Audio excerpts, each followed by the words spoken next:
New details on that mercury contamination scare at Johnson Junior High. The EPA and Clark County school officials now admit the mercury may have been in the building longer than first reported. Tonight, we're speaking with the student who first came in contact with that toxic substance. 13 Action News anchor Christopher King is live at the school right now with the latest on the situation there. Chris. Steve, parents are bringing their kids' belongings here to the school for testing. They want to find out if the stuff is contaminated with mercury. Tonight, we talk with a student who tells us he first came in contact with the substance on Tuesday, but the school did not act until Wednesday.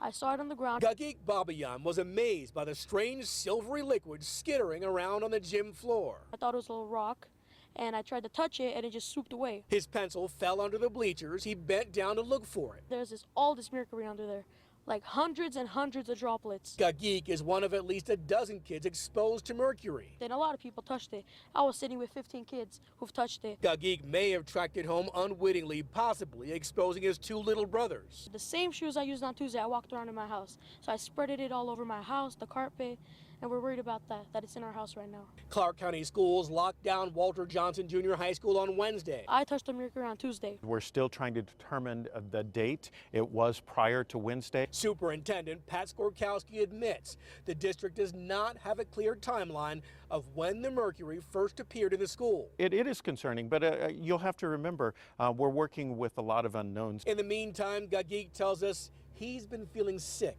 And when I came home on Tuesday, I didn't want to eat. I just laid down on the couch and I had a headache and I didn't want to do anything. Now, the superintendent tells us he's trying to piece together the exact timeline for all this. The EPA tells us they've cleared all the classrooms and 7 school buses. Now, they'll be out here again tomorrow and Sunday, and they hope to have the entire school cleared to reopen on Monday. We're live at Walter Johnson Junior High School. Christopher King, 13 Action News. All right, thank you, Christopher. Here's where things stand right now by the numbers. 12 students and staff members were exposed to the mercury, and we know of at least one child who reported feeling sick. As of this morning, the EPA had cleared 168 bags, but more than 1,000 remain to be tested. Parents are being urged to bring all materials or clothing that could have been contaminated back to Johnson Junior High for testing. And as Chris said, that process will continue tomorrow and Sunday from 8 a.m. to 8 p.m.